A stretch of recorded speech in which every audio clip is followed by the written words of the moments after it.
dia a todos, bom dia a todas, bom dia para você que está nos assistindo pelos canais do YouTube.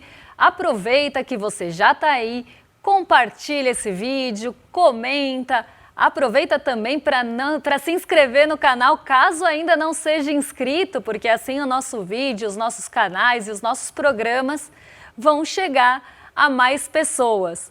Bom dia também para quem está na sala do Papo Legal, já deixei o meu bom dia lá, deixei o bom dia e saí para vir aqui para o programa, mas estou acompanhando depois praticamente ali, daqui a pouquinho, né, quando o programa acabar, praticamente a gente conversa em tempo real, mas já quero dar boas-vindas para quem está por lá, já tem enquete rolando, daqui a pouco eu conto para vocês qual que é.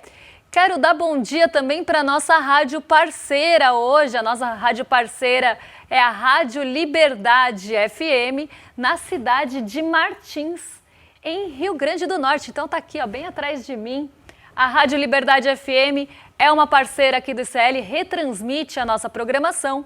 E se você também quiser retransmitir a programação ou ter a sua rádio divulgada na nossa programação, nos nossos programas, é só mandar um e-mail, já sabe, para retransmissão@icl.com.br.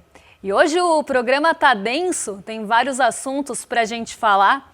Vamos falar nessa manhã de Donald Trump, porque Donald Trump está enriquecendo com os seus negócios financeiros depois da presidência. Saiu matéria na Bloomberg, saiu matéria no The Guardian e tem matéria também com comentários do professor Trevisan lá no portal do ICL. Inclusive, esse é o tema da nossa enquete hoje. Vou colocar aí na tela para vocês votarem no Papo Legal na nossa enquete, que é: você acredita ou você acha ético um político manter os investimentos que podem ser afetados por suas próprias decisões? Alternativa A, não. Isso é conflito de interesse e deveria ser proibido por lei. Sim, desde que haja total transparência e declaração pública, não vejo problema. O que importa é a qualidade do mandato. Ou a nossa alternativa Glória Pires aqui não tem opinião formada sobre esse assunto.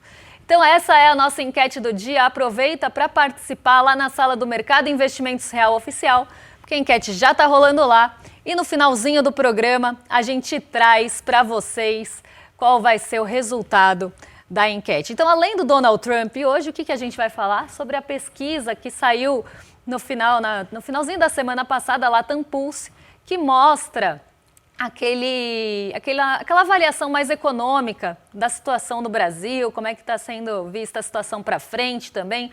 Vamos falar sobre esse assunto. E, além disso, tem focos, velho conhecido nosso, daqui a pouco a gente passa pela agenda, que não me deixa mentir. Hoje tem relatório Focus, que não veio com grandes novidades não, mas se der tempo a gente chega até o relatório Focus. Vamos passar então pela agenda, já que eu estou falando dela, porque a agenda hoje está um pouquinho mais cheia do que a de sexta-feira, que acabava logo no comecinho da manhã. O que a gente tem de agenda hoje aqui na nossa segunda-feira para começar a semana? Às 3 horas da manhã, na Alemanha, saíram as encomendas à indústria de maio e às 6 horas na zona do euro, a gente tem o índice de preços ao produtor, o PPI. Além disso, tem vendas no varejo, que saiu às 6 também.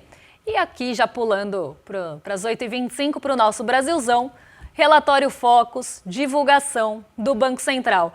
Além disso, às 10h45, como na sexta-feira já estava tendo ali a antecipação do feriado da independência dos Estados Unidos. Aliás, eu achei isso muito curioso, né? Porque tem um monte de gente que gosta de cagar regra e falar ali que o Brasil tem muito feriado, ou que o Brasil emenda feriado. E esse povo normalmente vangloria muito os Estados Unidos. E aí, olha que exemplo interessante que a gente poderia trazer para cá. O feriado de independência do 4 de julho caiu no sábado, certo? Afinal, 4 de julho foi sábado. Eles anteciparam para sexta-feira e até na quinta o mercado de treasuries já estava fechado mais cedo.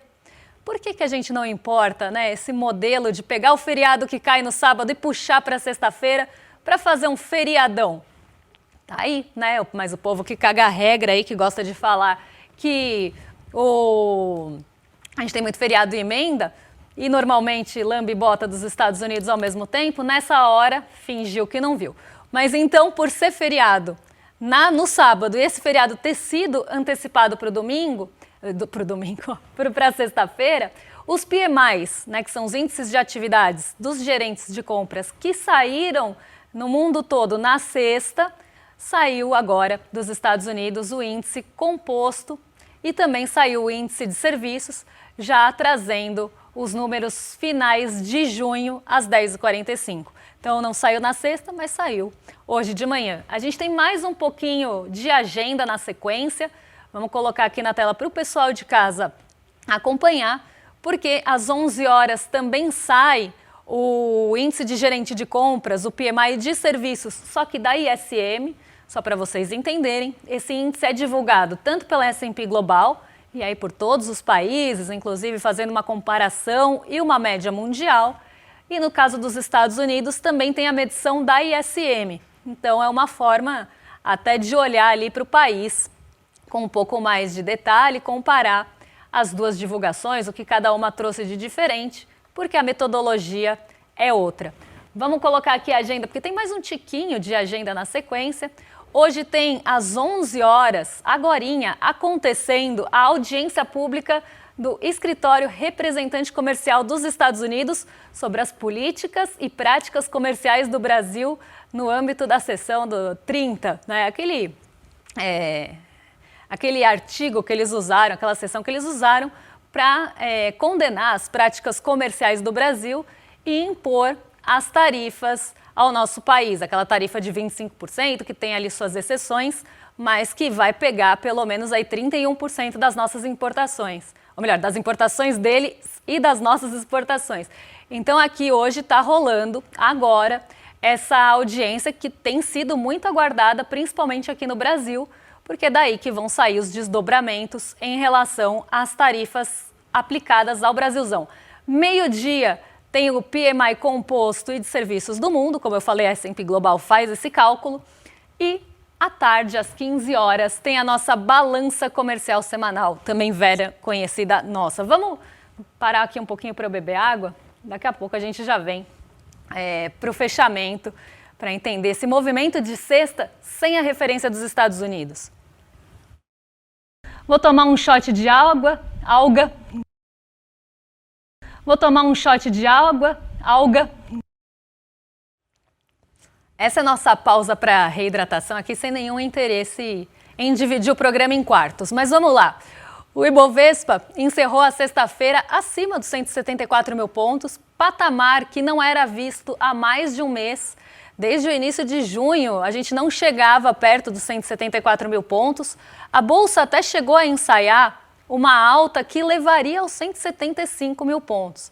Mas perdeu um pouco de força, como falei, sexta-feira a gente não teve a referência de Nova York, por isso que ela está zeradinha aqui. O resultado é o mesmo da quinta-feira, porque o mercado lá ficou fechado com a antecipação do feriado que eu já expliquei. Então foi um dia de volume reduzido aqui na nossa Bolsa. Mas esse volume reduzido não quis dizer que a gente foi para o terreno negativo ou que a gente tenha ficado mais pessimista. Pelo contrário, a gente teve essa alta de 0,74%, conseguimos fechar a segunda semana de alta, coisa que também não era vista há bastante tempo. A gente vinha de uma sequência de semanas fechando no negativo, mas a Bolsa aqui conseguiu esse movimento de recuperação. E mesmo com o feriado lá nos Estados Unidos, com volume reduzido, o incentivo veio principalmente aqui do nosso mercado doméstico, veio da divulgação da produção industrial abaixo do esperado. Por quê? Se você tem uma produção industrial que mostra fraqueza e que cai abaixo do que se esperava, o que foi o resultado que a gente viu acontecer na sexta-feira, o que o mercado começa a perceber? Que muito provavelmente a nossa atividade econômica está enfraquecendo, e já está faz tempo, mas está enfraquecendo ou aumentando esse enfraquecimento, e esse enfraquecimento pode embasar a continuidade da queda da taxa de juros, porque existia uma dúvida muito grande em relação à continuidade ou não da queda na taxa de juros aqui. Se a próxima reunião ia ser a última, de corte ou se esses cortes poderiam acontecer também em próximas reuniões até o final do ano. O cenário majoritário, até pelo menos a última reunião do Copom, era que seria a próxima, né, seria a última. Mas agora começa a se levantar a dúvida com o enfraquecimento dos números, com uma produção industrial fragilizada e outros indicadores que vão sair essa semana, tem inflação também no radar. Então tudo isso deve ser olhado muito de perto para essa decisão em relação à taxa de juros aqui no Brasil, a taxa Selic. E se você tem uma expectativa de que a Selic pode cair mais do que se esperava anteriormente, os juros futuros mexem, eles caem, eles fecham um pouco ali a curva e com isso algumas ações conseguem sobressair, principalmente aquelas mais ligadas ao consumo doméstico, aquelas mais ligadas ao crédito, que tem maior dependência de crédito, e foi justamente isso que aconteceu. A expectativa de que esse crédito fique mais barato acabou dando força para ações que ganharam mais interesses. Ações essas que eu estou falando, ligadas à construção, ligadas ao consumo doméstico, varejo, por exemplo. Então elas ganharam um pouco de força na sexta-feira, mesmo com essa ausência de Nova York. Mas não foram só elas não que acabaram performando bem. A alta foi generalizada, poucas ações ficaram no negativo, foi a minoria, inclusive, e a alta se espalhou por todos os setores, inclusive aqueles de maior peso no Ibovespa. A gente está falando dos grandes bancos, da Vale e da Petrobras. Então foi um dia que, mesmo sem esse protagonismo, sem o papel do investidor internacional, desse investidor estrangeiro, a Bolsa conseguiu fôlego olhando para esses dados que não trazem boas notícias, né? Não foi uma boa notícia, a produção industrial está muito fragilizada, mas que acabou mexendo com a expectativa de juros e fazendo as ações que também estão ali com um preço um pouco mais baixo ganharem um pouco de força, porque as pessoas veem oportunidades de compra. Agora as atenções voltam de novo para o cenário internacional, porque hoje tem a retomada dos negócios em Nova York e os futuros de Nova York já inclusive apontam para uma alta hoje e, além disso, tem o cenário de petróleo recuando hoje de manhã e o recuo dos títulos de dívida lá nos Estados Unidos também mostrando um ambiente mais propício para a alta. E como eu falei, o foco fica na audiência pública do governo dos Estados Unidos, que acaba discutindo aí a investigação comercial envolvendo os produtos brasileiros. E na semana a gente tem IPCA, tem ata lá do Banco Central dos Estados Unidos. Então essa semana ela vai ser uma semana pesada de indicadores, e indicadores muito ligados principalmente a juros, que está na centralidade do discurso. Então vamos olhar muito de perto para isso e qualquer novidade eu trago aqui para vocês. Vamos mudar um pouco de assunto, mas nem tanto, afinal a gente continua olhando para o mercado financeiro, só que para o mercado financeiro dos Estados Unidos e especificamente para Donald Trump, porque, como diz aqui a matéria do nosso site, a máfia não agia diferente, diz Trevisan sobre o lucro recorde de Trump. Segundo o professor, o presidente dos Estados Unidos cercou-se de leais e montou um esquema de criptomoedas que escancara o conflito de interesse no centro do governo. E aqui eu acho que o professor Trevisan votaria lá na nossa enquete, hein? Eu acho que ele participaria com a gente, porque Donald Trump enriqueceu mais, né? Não que ele não tivesse dinheiro antes, mas ele enriqueceu mais desde que ele entrou na presidência. E vem de vários negócios, né? No primeiro ano do mandato dele, né? no primeiro ano do segundo mandato, desculpa, ele lucrou mais de 2 bilhões com hotéis, Trump, campos de golfe, Trump, criptomoeda, Trump, perfume, Trump, relógio, Trump, Bíblia, Trump, tudo Trump. É a Trump, nossa, agora me fugiu, não tem a Trump Media, mas tem aquele conglomerado Trump que ele acaba lançando tudo ali com o seu nome, com a sua cara estampada nos negócios. Mas principalmente, ele conseguiu ganhar muito com criptomoedas, não só a dele, mas com negociações de criptomoedas nos Estados Unidos e várias criptomoedas, além da dele, que também trouxe muito lucro aos custos de todo mundo que perdeu.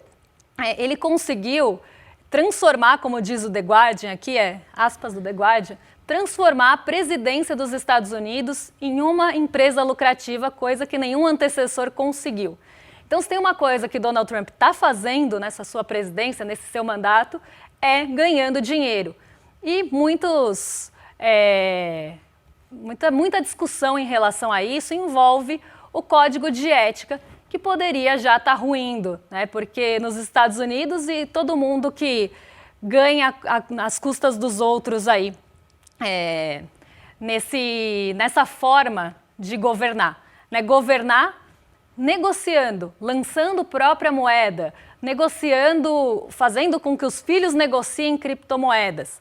Tudo isso tem enriquecido mais Trump, que já tinha dinheiro, mas agora ele parece que sobe de nível, ele muda de fase, ele muda de patamar no enriquecimento, porque a gente tem até uma arte da Bloomberg aqui que mostra o volume de negociações ou ativos que ele negociou, não só em volume, mas ali ativos individuais, investimentos individuais que ele declarou nas suas declarações financeiras anuais. Olha como salta exponencialmente mesmo, como diz a Bloomberg, as negociações e os investimentos individuais do Trump. Ele sai ali de 95 em 2017 para 121, 112 em 2019, 3.314 em 2024 e 6.181 em 2025.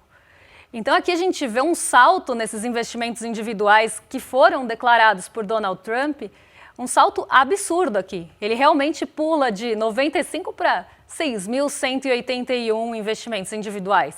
E isso, a gente está falando de um presidente da maior potência econômica do mundo.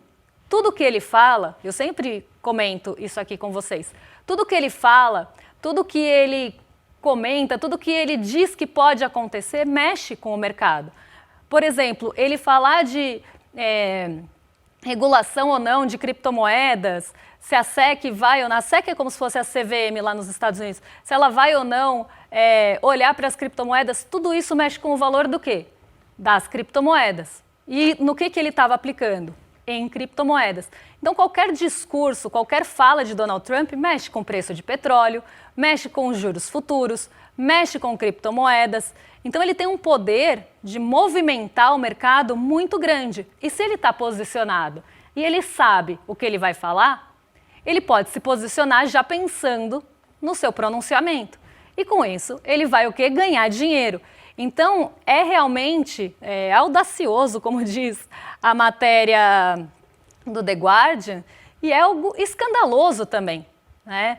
O Trump lançou a sua própria meme coin, né, moeda meme ali, usando sua imagem e seu nome, e muitos investidores compraram essa moeda e perderam dinheiro, porque ela começa com um lucro enorme, chega num patamar ali que ela só despenca. Apesar de muita gente ter perdido dinheiro na Trump Coin, ele indica que lucrou 635 milhões de dólares nessa operação. Então aqui a gente vê, né, uma pessoa ganhando dinheiro, não só com a ruína dos outros, mas também ganhando dinheiro com as suas próprias decisões e com os seus próprios pronunciamentos e até atos, né? Porque um ato ali de Donald Trump, de uma decisão em que ele coloca, por exemplo, tarifas no Brasil. Você pode se posicionar em relação a isso, já sabendo que Donald Trump iria impor tarifas ao Brasil. Então é uma situação muito escandalosa, absurda e problemática, e tem uma pessoa enriquecendo muito aqui com tudo isso, principalmente seus filhos, né, que têm operado muito as criptomoedas. Então aqui é algo para realmente a gente falar, chamar a atenção, porque é algo que precisa sempre ficar no radar, porque tem uma pessoa enriquecendo e enriquecendo muito com a presidência dos Estados Unidos. Realmente, como diz o The Guardian aqui, fazendo da presidência um negócio muito lucrativo. E até eu estava brincando lá na redação, né? O que Trump e Chico Moedas têm a ver, além de um tom mais platinado de cabelo? Que os dois enriqueceram com criptomoedas. Aí, até naquele devaneio de redação, eu já fui para um lugar de FIFA falando com Trump se tu me quiseres, né? Toda uma coisa assim, porque Trump ele coloca seu dedo em tudo, até na FIFA, até na suspensão de jogadores na Copa, ele conseguiu meter o bedelho onde não foi chamado e mudar algum rumo de decisões. Ele realmente, para mim ele vem se superando a cada dia. Quando a gente acha que ele não pode mais se meter em nenhum lugar, ele acha um lugar novo para se meter. Já se meteu em juros, já falou que entende mais de juros que o Banco Central dos Estados Unidos, já falou que entende mais de moeda do que todo mundo, e agora ele está falando que entende mais de regulamento de futebol do que todo mundo. Foi lá, meteu o bedelho e conseguiu fazer a decisão a favor dos Estados Unidos. É um absurdo, é um escárnio o que Donald Trump faz e continua fazendo, e parece que nada acontece mesmo, ninguém se opõe, ninguém vai... Claro que tem ali os críticos, mas parece que enquanto é com os outros, não tem problema. Quando ele invade um país, fala que quer anexar outro, chama presidente dos Estados Unidos presidente do Banco Central dos Estados Unidos de incompetente, de lento, tudo mais que ele fez, parece que enquanto é com o vizinho, tá tudo bem. Agora, quando vai se aproximando ali da sua casa, aí as pessoas pensam, pô, acho que está na hora de olhar para esse cara que está fazendo o que quer e continua fazendo o que quer, como bem quer, no momento que quer. É um laranjão mimado. Vamos falar de Atlas. Atlas Bloomberg aqui, porque saiu o Latam Pulse, que acaba trazendo outros aspectos para além da disputa eleitoral, outros aspectos na pesquisa ali para a gente entender como é que está a percepção do brasileiro, principalmente em relação à economia. E a gente separou alguns recortes para vocês de dados e gráficos e pesquisa de situação econômica. A primeira é: como você avalia a situação econômica do Brasil e o mercado de trabalho nesse momento? Então está falando de agora aqui. E como você avalia a situação econômica da família? São 3 perguntas aí. Nesse momento, como você avalia a situação do emprego, da família e do Brasil? Ruim. Situação do emprego, 40% dos respondentes. Boa, 43%. Então aqui está bem dividido, 18% normal. 18% não acha nem bom nem ruim, acha ali normal. Situação da família, 36% também boa, 36% ruim e 28% normal. Então aqui também a gente tem uma faixa bem dividida ali entre o bom e o ruim. E situação do Brasil, boa 36%, ruim 52% e normal 13%.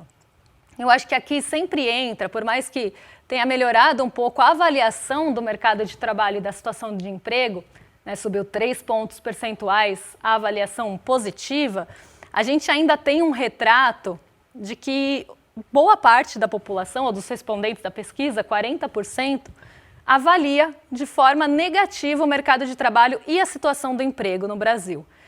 Quando a gente olha indicadores de emprego, de desemprego, a gente vê que o desemprego está caindo, a renda, de certa forma, vem aumentando ao longo do tempo e que a subutilização também caiu nos últimos tempos. Mesmo assim, as pessoas entendem que a situação do emprego no Brasil não é boa, o mercado de trabalho, porque elas não estão avaliando a situação do desemprego aqui. Elas estão avaliando o mercado de trabalho como um todo. E o que eu vejo principalmente da avaliação do mercado de trabalho, toda vez que aparece uma pesquisa em relação a isso, eu gosto de trazer essa reflexão. Porque as pessoas não estão avaliando se o desemprego está baixo, elas estão avaliando sua própria situação no mercado de trabalho. Então, muitas vezes a pessoa acredita que a sua renda poderia ser maior, que ela está num emprego que é um emprego que não tem uma qualidade de renda, ela pode estar numa escala 6x1. Uma pessoa que está numa escala 6x1 não vai avaliar o mercado de trabalho bem. Ela trabalha numa escala exaustiva para ganhar pouco, porque quando a gente pega os números de pessoas que trabalham na escala 6x1, normalmente são menores rendas também. Então é uma pessoa que trabalha pra caramba, numa escala exaustiva e ganha menos do que gostaria. Se essa pessoa for avaliar o mercado de trabalho, ela não vai avaliar bem, porque o desemprego caiu. Ela está olhando para a sua situação individual. E aqui no Brasil a gente ainda tem a informalidade, por mais que tenha diminuído. A informalidade que ainda é grande, uma renda que por mais que tenha subido, ainda tem a melhorar, teve ganho real? Teve ganho real. Mas será que não poderia ser uma renda melhor? A gente ficou estancado quanto tempo ali para trás? O mercado de trabalho realmente supre quantas horas aquela pessoa gostaria de trabalhar? Ainda tem boa parte da população também em subutilização, também na informalidade. Então esses 40% mostram também isso, né, que existem pessoas insatisfeitas com o mercado de trabalho para além da melhora na queda do desemprego, para além ali da melhora na renda. Então as pessoas estão avaliando a sua situação individual. A gente tem mais alguns gráficos para passar aqui, mas não vai dar para a gente falar de todos. Vamos passar pelas intenções de compra, porque esse mostra uma coisa interessante também em relação a perspectivas futuras. Porque bens duráveis, por exemplo, são bens que são mais caros, dependem tanto de crédito quanto da confiança na renda para frente. Porque se você não tem confiança na sua renda para frente e nem tem crédito disponível, muito dificilmente você vai pensar em comprar bens duráveis. E aqui a gente vê que menos compras despontou aqui para 39,1%, mais compras de bens duráveis ou intenção de comprar caiu para 30,8% e nem menos nem mais, tem ali 24%. Então mostra que existe uma desconfiança em relação ao momento atual e principalmente na renda e no crédito. Claro que a gente vê aqui que menos compras sai de 46,5% lá no começo do ano, cai para 32% e agora volta a subir. E mais compras, que estava em 23,9% no começo do ano também em fevereiro, chegou a subir para 37,9% em abril e agora voltou a cair. Teve uma inversão aqui no gráfico, né? O gráfico chegou a cair, os dois se inverteram, as pessoas passaram a ter mais intenção de compra em abril e diminuiu o número de pessoas que tinham menos intenção de compra, e agora isso volta a se inverter. E isso mostra pra gente, essa inversão principalmente, as pessoas têm muita dúvida em relação ao futuro, por mais que a pesquisa mostre que as expectativas para frente estão melhores do que a avaliação da situação atual, que é algo que a gente fala bastante ali quando olha para o índice de confiança ao consumidor. Eu queria falar sobre os líderes, mas qualquer coisa, amanhã eu volto nesse assunto, porque o programa está chegando ao final e eu preciso dar um recado super importante para vocês em relação à exibição que vai acontecer essa noite. Então, vou colocar aqui na tela para vocês também acompanharem comigo aqui, ficarem ligados, porque é a última chance de assistir o Orçamento Secreto, hoje, dia 6, às 8 horas da noite. Então, não deu para assistir, quer assistir de novo, quer pegar os detalhes e minúcias da nossa série original aqui, Orçamento Secreto, não perca, porque hoje tem a reprise e é a última chance de assistir. Então aproveita, corre lá, entre em isl.com.br/reprise, para inclusive ser lembrado, e assiste com a gente às 8 horas da noite esse programa, essa série de vários mini documentários. É um grande documentário com vários mini documentários dentro que mostram como caminha o dinheiro dentro do orçamento secreto, o que é uma emenda Pix. Recomendo muito que todo mundo assista. Agora vou arrastar para os nossos vizinhos de cima, porque o William De Luca e Guga Noblar já estão a postos para receber vocês. E eu volto amanhã para contar o que mexe com a nossa bolsa, com o nosso bolso e com as nossas vidas. Um beijão e até lá! A prefeitura alega que a empresa não está entregando a obra, mas a empresa alega que a prefeitura não está pagando a obra. Eu digo que Laguna não é o PL da Júlia Zanata ou do Zé Trovão, porque eles prometem recursos e não mandam. Quando ele assumiu, ele se envolveu nessa polêmica com a Júlia Zanata e com o Zé Trovão e ele começou a criticá-los por não enviarem emendas à cidade. Os três eram do mesmo partido, PL. O bate-boca acaba distraindo a audiência, mas o que interessa mesmo é o dinheiro das emendas. Foram 12 milhões do orçamento direto para pavimentação. O que a gente está vendo aqui são cenas de uma obra inacabada. O ICL está em todo lugar, na palma da sua mão, na TV da sua casa e até nos seus ouvidos. Para ir além da manchete e mergulhar com apuração e contexto de verdade, acesse iclnoticias.com.br. Siga o ICL, compartilha e vem com a gente. Informação para quem pensa.